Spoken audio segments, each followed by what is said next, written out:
Hello students, welcome to online classes of Shri Mahavir International School Kishangarh renewal.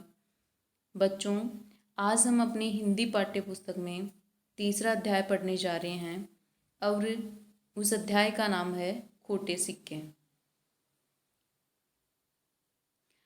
आज हम इस अध्याय में पढ़ेंगे कि किस प्रकार सिक्कों का निर्माण किया जाता है और सिक्कों का निर्माण करते समय जो मजदूर होते हैं उनको कितने जोखिम भरे कार्य करने पड़ते हैं, कितने जोखिम उठाने पड़ते हैं। और खोटे सिक्के किन्हें कहते हैं?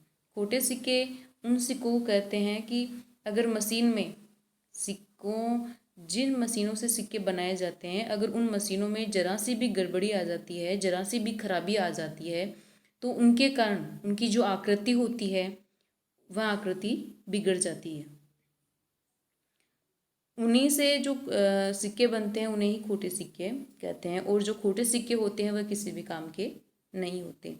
बाकी का अध्ययन हम इस पाठ में करेंगे। उससे पहले हम जो हमारे रचनाकार हैं उनका परिचय देखते हैं। जो हमारी रचनाकार है वो है मनु भंडारी।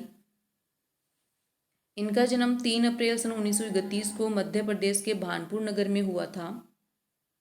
इनकी प्रमुख कहानी संग्रह में हार गई, यही सच है, ये दो इनकी कहानियां हैं। इनके उपन्यास हैं आपका बंटी, महाभोज, ये दो इनके उपन्यास हैं। फिल्म पटकथा है रजनीगंधा और निर्मला। और इन्हीं साहित्यिक रचनाओं के कारण इनको सन 2008 में व्यास पुरस्कार से भी सम्मानित किया गया है। ये थी हमारी लेखिका रचनाकार, जिनका परिचय हमने पढ़ा कि इनका जन्म 3 अप्रैल सन 1931 को मध्य प्रदेश के भानपुर नगर में हुआ और इनको 2008 में व्यास पुरस्कार से सम्मानित किया गया। ये हमने पढ़ा हमारी जो रचनाकार हैं, जो लेखिका हैं, उनका परिचय। अब हम पढ़ते हैं अपना पाठ को पढ़ने से पहले कुछ प्रश्न दिए हुए हैं, उन पर हमें विचार विमर्श करना है। पहला प्रश्न है हमारा, किन सिक्कों को खोटा कहा जाता है? यानी कौन से सिक्के ऐसे होते हैं जिनको हम खोटा सिक्का कहते हैं? तो मैंने आपको प्रारंभ में ही बताया कि सिक्कों को बनाने के दौरान अगर मशीन में जरा सी भी खराबी हो जाती है, जरा सी भी गड़बड़ी हो जाती है, तो सारे सिक्कों की आकृति बिगड़ जाती है। उन्हें ही हम खोटे सिक्के कहते हैं। दूसरा प्रश्न है हमारा, जान जोखिम में डालकर मूलभूत आवश्यकताओं की पूर्ति करना सही है या गलत? कक्षा में चर्चा कीजिए। देखो बच्चों, हमारी जो मूलभूत आवश्यकताएं होती है, रोटी, कपड़ा और मकान, इनको पूरा हमें करना ही पड़ता है, चाहे हमें कैसा भी कार्य करना हो। वो काम भी हमें करना हो जिसमें हमारी जान जोखिम में डालनी पड़े, तो भी हमें वो कार्य करने ही होते हैं। जान जोखिम में डालकर भी हमें अपनी मूलभूत आवश्यकताओं की पूर्ति करनी पड़ती है, क्योंकि बेरोजगारी बहुत ही ज़्यादा होती है। कई लोग अपने परिवार का पेट पालने के लिए ऐसे कार्य करते हैं, पर उनकी भी यह मजबूरी ही होती है। मजबूरी के कारण लोगों को ऐसा करना पड़ता है। अब हम पढ़ रहे हैं हमारा जो ये पाठ है, इस पाठ में क्या दिया हुआ है और इसका हमारे जीवन में क्या महत्व है। जीवन मूल्य। दुनिया भर में अनेक ऐसे लोग हैं जो अपना और अपने परिवार का पेट पालने के लिए ऐसे कार्य तक करते हैं जिसमें उनकी जान का जोखिम होता है। दुनिया में बहुत सारे ऐसे लोग होते हैं जिनको अपनी जान की परवाह नहीं होती और जान जोखिम में डालकर भी वे अपने परिवार का पेट पालने के लिए, आजीविका के लिए ऐसे कार्य करते हैं जिनमें उनको अपनी जान भी जोखिम में डालनी पड़ जाती है। वो उनको करने पड़ते हैं क्योंकि अपने परिवार का पालन पोषण, भरण पोषण को करना होता है। इन्हीं कार्यों के बारे में हम जानेंगे। उससे पहले जो हमारी ये छोटी सी कहानी दी हुई है, छोटी सी रचना है, इसके बारे में हम जान लेते हैं कि इसमें जो हम पाठ पढ़ने जा रहे हैं, इस पाठ में छोटे रूप में क्या दिया हुआ है। इसमें हम पढ़ेंगे कि एक टकसाल शब्द आया है। टकसाल, टकसाल का अर्थ होता है जहाँ सिक्के ढाले जाते हैं, जहाँ सिक्के बनाए जाते हैं। जहाँ पर सिक्के बनाए जाते हैं उस स्थान को बोलते हैं टकसाल। तो टकसाल में एक पदाधिकारी होते हैं, एक बड़े अधिकारी होते हैं, उनका नाम होता है खन्ना साहब। उनका नाम क्या होता है? खन्ना साहब उनका नाम होता है। वो इस टकसाल के पदाधिकारी होते हैं, बड़े अधिकारी होते हैं। और जो ही वे टकसाल में अधिकारी होते हैं तो उस समय उनको ये सूचना मिलती है कि लखनऊ से छात्राओं का, कॉलेज की जो छात्राएं हैं उनका दल कलकत्ते से जो भी दर्शनीय स्थल हैं उन स्थलों को देखने के लिए आ रहा है और वे टकसाल को देखने की अनुमति भी चाहती हैं। यानी लखनऊ से कॉलेज की छात्राओं का दल आ रहा है और वे जो भी दर्शनीय स्थल हैं उनको देखना चाहते हैं, कलकत्ता के जो भी दर्शनीय स्थल हैं उनको देखना चाहते हैं। तो उनमें वो टकसाल अर्थात जहाँ पर सिक्के बनाए जाते हैं उनको देखने की अनुमति भी चाहती है। और जो खन्ना साहब थे वे किसी गाइड का काम नहीं करते थे, लेकिन फिर जब उनको पता चला कि कॉलेज की छात्राएं हमारे टकसाल को देखना चाहती हैं तो वो उनको दिखाने के लिए तैयार हो जाते हैं और टकसाल के दृश्य का वर्णन करते हैं उनके सामने कि किस प्रकार सिक्कों का निर्माण किया जाता है। इस प्रकार के वर्णन उनके सामने किए जाते हैं। उन लड़कियों को बताया जाता है कि किस प्रकार से मजदूर अपनी जान जोखिम में डालकर सिक्कों का निर्माण करते हैं। और खन्ना साहब छात्राओं को ये भी बताते हैं कि जो ये मशीनें हैं उन मशीनों का प्रयोग किस किस काम में किया जाता है। तो इस प्रकार इस पूरे पाठ में जो टकसाल है जहाँ पर सिक्के बनाए जाते हैं उसके दृश्य का वर्णन किया गया है कि किस प्रकार सिक्के वहाँ पर बनाए जाते हैं, किस प्रकार मजदूर काम करते हैं और किस प्रकार अपनी मूलभूत आवश्यकताओं की पूर्ति जान को जोखिम में डालकर भी करते हैं। और वहाँ पर काम करने वाले जो व्यक्ति होते हैं उनको कितना जोखिम उठाना पड़ता है, इसी बात का वर्णन हमारे इस पाठ में किया गया है। ये हम पढ़ेंगे कि जब छात्राओं का दल टकसाल जहाँ पर सिक्के बनाए जाते हैं उसको देखने के लिए आया हुआ था और उनके सामने एक बालक खन्ना साहब के सामने खोटे सिक्कों की एक पोटली लेकर आता है। यानी जो ही छात्राओं का दल टकसाल को देखने के लिए आया हुआ था, दर्शनीय स्थल था और टकसाल को देखने के लिए खन्ना साहब राजी हो गए थे, तो उनको देखने के लिए आया हुआ था। उसी समय एक बालक खन्ना साहब के सामने आता है। खन्ना साहब थे जो टकसाल में अधिकारी के पद पर आसीन थे। उनके सामने आता है एक खोटे सिक्कों की पोटली लेकर। खोटे सिक्के कौन से हुए? जो सिक्के बनाते समय मशीनों में किसी खराबी के कारण खराब हो जाते हैं उन्हीं को बोलते हैं हम खोटे सिक्के। तो जो ही एक बालक खोटे सिक्कों की पोटली लेकर खन्ना साहब के सामने आता है तो खन्ना साहब आगे उस बालक को क्या जवाब देते हैं यही इस चैप्टर में आगे हम पढ़ेंगे। उस बालक ने कहा, जी इन्हें कहाँ रखूं? बालक खोटे सिक्कों की पोटली खन्ना साहब के सामने लेके आया। बालक ने कहा कि जी इन्हें कहाँ रखूं? एक सहमी सी आवाज़ पर सब घूम पड़े। उस बालक ने जो ही बोला कि इन्हें कहाँ रखूं तो एक डरी हुई सी सहमी हुई सी आवाज़ को सुनकर जो सारे खड़े थे, छात्राएं खड़ी थी और जो खन्ना साहब खड़े थे, सारे पीछे घूमने लगे। देखा कि एक छोटा लड़का थैली हाथ में लिए हुए भयभीत सा खड़ा है। एक छोटा लड़का था, किसी मजदूर का लड़का था। उसने हाथ में खोटे सिक्कों की थैली ले रखी थी, जो खराब सिक्के थे उनकी थैली ले रखी थी और डरा हुआ सा खड़ा था। क्या है इसमें? कड़क कर मिस्टर खन्ना ने पूछा। जो खन्ना साहब लड़कियों को टकसाल दिखा रहे थे उन्होंने कड़क आवाज़ में बालक से कहा कि इसमें क्या है। आवाज़ में ऊंचे पद का गर्व बोल रहा था और उनकी आवाज़ जो थी उसमें उन्होंने कड़क कर बोला और एक जिस पद पर वे आसीन थे उस पद का गर्व भी साथ में बोलता हुआ दिखाई दे रहा था। तो उन्होंने बड़े ही घमंड से बोला, जी खोटे सिक्के हैं, वहाँ मेरा बाबा खोटे सिक्के चुन रहा है, उसी ने बेचे हैं। वो लड़का उस टकसाल में काम करने वाले किसी मजदूर का लड़का था। तो उसमें जो खराब सिक्के थे उनकी वो पोटली लेकर आया था। तो उसने बोला कि जी इसमें खोटे सिक्के हैं, खराब सिक्के हैं, जो मेरे बाबा हैं उन्होंने खोटे सिक्के चुने हैं, अलग किए हैं और उन्होंने ही मुझे देकर भेजा है। डर के मारे लड़के के गले से पूरी तरह आवाज़ भी नहीं निकल रही थी। डर के मारे खन्ना साहब को, उसको डर लग रहा था, वो डर के मारे उसने धीरे धीरे से ये सब कुछ बोला और पूरी आवाज़ वह पूरी जो बात थी वह पूरी नहीं बोल पाया। तो इन्हें यहाँ क्यों लाया है? खन्ना साहब ने उससे पूछा कि तो इन्हें तुम यहाँ क्यों लेकर आए हो? जा उधर ले जा, झिड़क कर खन्ना साहब ने लड़के को भगा दिया। खन्ना साहब ने बड़े गुस्से से कहा कि जाओ तुम उधर ले जाओ।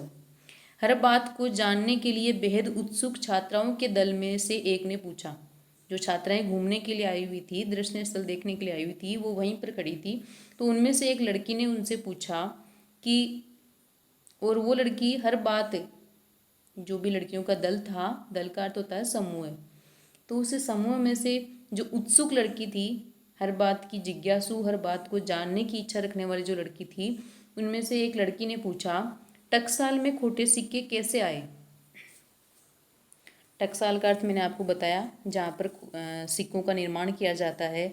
उसने पूछा कि जो टकसाल है उसमें खोटे सिक्के कहाँ से आए, कैसे आए? स्वर काफ़ी मीठा था। लड़की ने बड़ी ही मीठी आवाज़ में ये पूछा। निरंतर बड़ी बड़ी मशीनों की कर्कश आवाज़ सुनने के आदि खन्ना साहब को लगा जैसे किसी ने मिश्री घोलकर कानों में उड़ेल दी हो। निरंतर यानी लगातार, लगातार बड़ी बड़ी मशीनों की, कर्कश का अर्थ होता है कड़वी, कठोर। खन्ना साहब लगातार बड़ी बड़ी मशीनों की कठोर आवाज़, कर्कश आवाज़ सुनने के आदी हो गए थे। उनको आदत हो गई थी ये बड़ी बड़ी मशीनों की आवाज़ सुनने की, क्योंकि वो निरंतर उसी क्षेत्र में थे और टकसाल में अधिकारी के रूप में थे, तो मशीनों का काम होता रहता था। उन्हीं के कारण उनको मशीनों की जो कड़वी आवाज़ थी, कर्कश आवाज़ थी, वो सुनने की आदत पड़ गई थी। तो जैसे ही उन्होंने उस लड़की का मीठा स्वर सुना, उनको लगा कि जैसे किसी ने मिश्री कानों में घोल दी हो। क्रोध और रोब को एक ओर हटाकर होठों पर मधुर मुस्कान और आवाज़ ने स्निग्धता लाकर बोले, यानी क्रोध को और जो उनको गर्व था अपने आप पर, उनको एक तरफ रखा, उनको भूल गए और उन्होंने स्निग्धता से, प्रेम से बोला, देखिए बहुत सावधानी के बावजूद कभी कभी बहुत सारे सिक्के बिगड़ ही जाते हैं। खन्ना साहब ने उस लड़की को जवाब दिया कि हमारे मज़दूर बहुत सावधानी रखते हैं, फिर भी हमारी सावधानी के बावजूद भी कभी कभी जो हमारे सिक्के होते हैं वो बिगड़ जाते हैं, खराब हो जाते हैं। जहाँ सिक्के ढलते हैं, अगर उस मशीन में जरा सी भी खराबी हो जाती है तो सारे सिक्कों की आकृति बिगड़ जाती है और फिर उनकी गिनती खोटे सिक्कों में होने लगती है। यानी मज़दूर जो ही काम करते हैं बड़ी बड़ी मशीनों से, तो उन मशीनों में अगर थोड़ी बहुत भी गड़बड़ी हो जाती है, कुछ खराबी आ जाती है, तो उनके कारण सिक्कों की जो आकृति होती है, जो बनावट होती है, वो भी खराब हो जाती है। तो जिन सिक्कों की आकृति खराब हो जाती है, उन सिक्कों को अलग रखा जाता है और उन सिक्कों को खोटे सिक्कों के नाम से जाना जाता है। ये खन्ना साहब ने उस लड़की को जवाब दिया। टकसाल वाले क्या करते हैं इन खोटे सिक्कों का एक और प्रश्न आया, और जो लड़कियां खड़ी थी, छात्राएं खड़ी थी, उनमें से एक लड़की ने फिर से पूछा कि जो टकसाल वाले होते हैं वह इन सिक्कों का क्या करते हैं। किसी एक लड़की ने वापस प्रश्न पूछा, चला देते होंगे और क्या, देखते नहीं बाजार में कितने खोटे सिक्के चलते हैं। बड़े ही शौक ढंग से दूसरी ओर से शंका का समाधान हुआ। उन्हीं में से जब एक लड़की ने पूछा कि टकसाल वाले इन सिक्कों को क्या करते हैं, तो उसी दल में से दूसरी लड़की ने बोला कि जो टकसाल वाले हैं वो इन्हीं सिक्कों को चला देते होंगे, तुम्हें पता नहीं बाजार में बहुत सारे खोटे सिक्के भी चलते हैं। उसने उसका समाधान करते हुए ये बोला। ये हमारे शब्दार्थ हैं। दल यानी समूह है, टकसाल यानी जहाँ सिक्के ढाले जाते हैं, कर्कश यानी कड़वी, जो कानों को चुभने वाली आवाज़ होती है, कठोर आवाज़, समाधान यानी हल।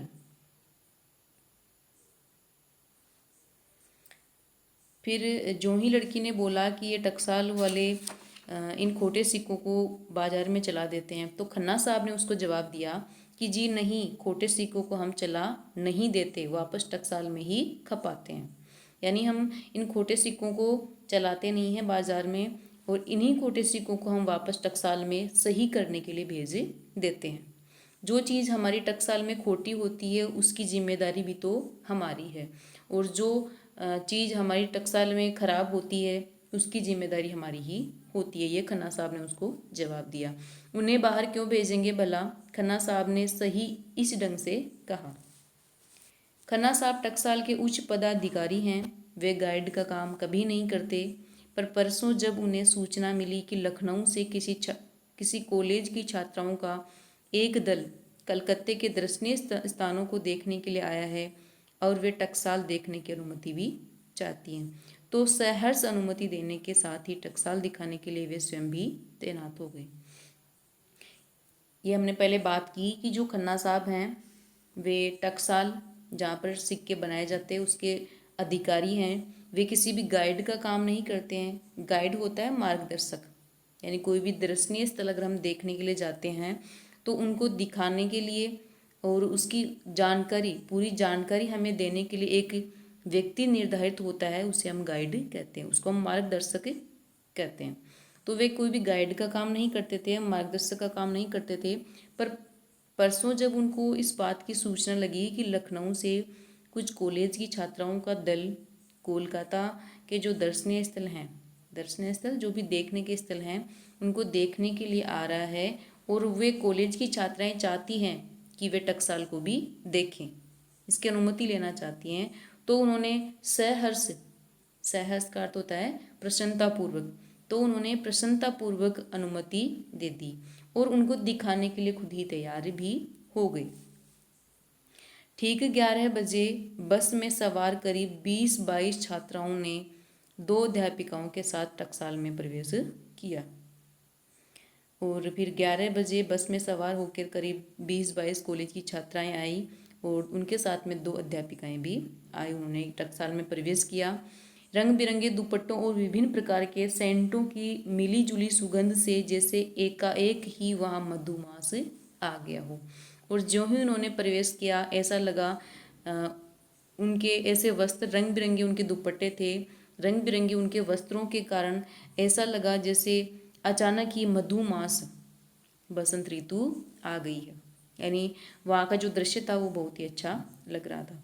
बड़े तपाक से खन्ना साहब ने सबका स्वागत किया और बड़ी नम्रता से अपना परिचय भी दिया।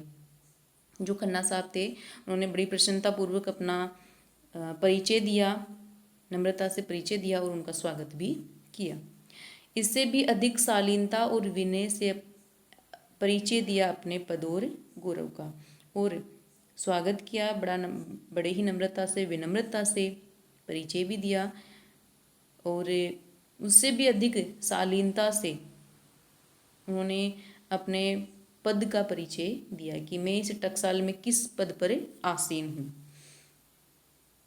फिर एक बार सतर्क नज़रों से सबके चेहरों को पढ़ा कि उनके पद का रोब आंखें फाड़ फाड़ कर अपने चारों ओर देखती, घुसर फुसर करती, एक दूसरे की ठेलती इन लड़कियों पर पड़ा या नहीं। और फिर उन्होंने बड़े सतर्क ढंग से एक बार सबकी तरफ देखा कि मैंने अपने पद के बारे में इनको बताया तो मेरे पद के कारण इन पर क्या कोई असर पड़ा या नहीं। उन्होंने फिर से एक बार सबकी ओर देखा, जो लड़कियां आपस में बातें कर रही थी उनकी तरफ उन्होंने देखा। इसके बाद टकसाल का संक्षिप्त इतिहास बताते हुए उन्होंने अंदर प्रवेश किया। उसके बाद में टकसाल में जाने से पहले उन्होंने टकसाल का एक छोटे रूप में, संक्षिप्त का अर्थ होता है छोटे रूप में, उन्होंने कुछ इतिहास बताया। उसके बाद में उन्होंने अंदर प्रवेश किया। इतिहास जैसे इसका निर्माण कब हुआ, क्यों हुआ, इसमें क्या किया जाता है, ये सब कुछ उन्होंने बताया। एक चपल सी छात्रा ने अपने स्वभाव से भी अधिक चपल दुपट्टे को काबू में रखते हुए प्रयास करते हुए कहा, हमारी तलाशी नहीं ली जाएगी टकसाल में। और उन्हीं छात्राओं में से एक छात्रा ने बड़ी चपलता से, बड़ी चंचलता से, चपल का अर्थ होता है चंचल, बड़े ही चंचल स्वभाव की लड़की थी, उसने पूछा कि क्या इस टकसाल में हमारी तलाशी नहीं ली जाएगी। क्यों? क्योंकि जो टकसाल में जो भी मजदूर जाते थे उनकी तलाशी ली जाती थी। सुनते हैं कि यहाँ घुसते और निकलते हुए सबकी तलाशी ली जाती है। उस लड़की ने पूछा कि क्या हमारी तलाशी आप नहीं लोगे? हमने यह सुन रखा है कि जो भी इस टकसाल में जाता है और जो भी इस टकसाल से निकलता है उन सब की तलाशी ली जाती है, क्योंकि वहाँ पर सिक्कों का निर्माण होता है, तो कोई जाने और आने वाला सिक्के ले जा सकते हैं, इसीलिए। खन्ना साहब ने जवाब दिया कि आप लोग तो हमारी मेहमान हैं, कोई मेहमानों की भी तलाशी लेता है भला? खन्ना साहब ने बोला कि आप लोग तो हमारे मेहमान हैं और हम मेहमानों की तलाशी नहीं लेते हैं। वह तो यहाँ काम करने वाले मज़दूरों की तलाशी ली जाती है, और जो भी यहाँ पर मज़दूर काम करते हैं उन मज़दूरों की ही हम तलाशी लेते हैं। मुस्कुराकर खन्ना साहब ने उसको जवाब दिया। सबसे पहले वे एक बड़े हॉल में पहुँचे जहाँ पर कई भट्टियाँ बनी हुई थी। उसके बाद में अंदर टकसाल में उन्होंने प्रवेश किया और सबसे बड़े हॉल में पहुँचे जहाँ पर टकसाल में भट्टियाँ लगी हुई थी सिक्कों का निर्माण करने के लिए, वहाँ पर वे पहुँचे। इन भट्टियों में कच्चे धातु को गलाया जाता है। जो भी कच्चा धातु होता है सिक्कों के निर्माण के लिए, उन कच्चे धातु को इन भट्टियों में गलाया जाता है। भट्टियों में आग लगी हुई होती है। यह कहकर जैसे ही खन्ना साहब ने एक भट्टी के मुंह का ढक्कन खोला कि भट्टी के पास झुंड लगाकर खड़ी लड़कियां झटका खाकर 2 कदम पीछे हट गई। जो ही उन्होंने अंदर प्रवेश किया, बहुत सारी भट्टियां लगी हुई थी। उस भट्टियों में सिक्कों को बनाने के लिए जो भी कच्चा माल होता है उसको गलाया जाता है, तो उसमें खूब सारी आग लगी हुई होती है। वो भट्टियाँ बहुत ज़्यादा गर्म होती है। तो पहले उन भट्टियों का जो मुँह था वो ढका हुआ था ढक्कन से, लेकिन जैसे ही खन्ना साहब ने उस ढक्कन को हटाया अंदर से दिखाने के लिए, तो एक गर्म हवा, गर्माहट अंदर से निकली। तो गर्माहट अंदर से निकलने पर जो लड़कियां थी वो झटका खाकर पीछे चली गई। आग की एक लहर जैसे सबको झुलसा गई, क्योंकि भट्टियों में आग ही होती है, तो ऐसा लगा जैसे कोई आग की लहर आई और सबको झुलसा दिया। खन्ना साहब ने बताया, यह तो साधारण भट्टी है, आपको बिजली की भट्टी भी दिखाऊंगा, उसमें तो आप बिना रंगीन चश्मा चढ़ाए देख भी नहीं सकती। ये तो बड़ी ही साधारण सी भट्टी है, आपको मैं आगे एक बिजली की भट्टी दिखाऊंगा जिसमें आप बिना रंगीन चश्मा पहने देख नहीं सकते, हम साधारण आंखों से उसको नहीं देख सकते। लगता है जैसे सूरज सामने उतर आया हो। इसके बाद उन्होंने सारी प्रक्रिया समझाई कि किस प्रकार कच्चे धातु को गलाकर सिक्कों को उपयुक्त बनाया जाता है और लंबे लंबे बार्स बनाए जाते हैं। उसके बाद में खन्ना साहब ने उनको बताया कि किस प्रकार जो कच्चा माल होता है उसको भट्टियों में गलाया जाता है। उसके बाद में जो भी प्रक्रिया होती है उस सारी प्रक्रिया के बारे में उनको बताया। बड़े धैर्य और रुचि के साथ वे हाथों का संकेत कर करके समझा रहे थे और सारी छात्राएं उनके चेहरे पर यानी बड़े ही आराम से, रुचि से, बड़े ही धैर्य के साथ में वे सभी जो बालिकाएं थी, सभी जो छात्राएं थी, उनको आराम से सब कुछ समझा रहे थे। ये हमारे शब्द भंडार हैं। सहर्ष यानी खुशी से, अनुमति यानी आज्ञा, संक्षिप्त यानी छोटा, चप्पल यानी चंचल, भट्टी यानी आग का चूल्हा। वे बड़े ही आराम से सभी छात्राओं को समझा रहे थे और जो सभी छात्राएं हैं वो भी आराम से नज़र गड़ाए हुए सुन रही थी, मानो वहाँ का सारा ज्ञान सीख लेंगी। ऐसा लग रहा था कि जो भी यहाँ पर ज्ञान दिया जा रहा है वो सारा वो सीख लेंगी। ठीक है बच्चों, आज हमने इतना पढ़ा, बाकी जो हमारा पाठ है वो हम कल पढ़ेंगे। ठीक है।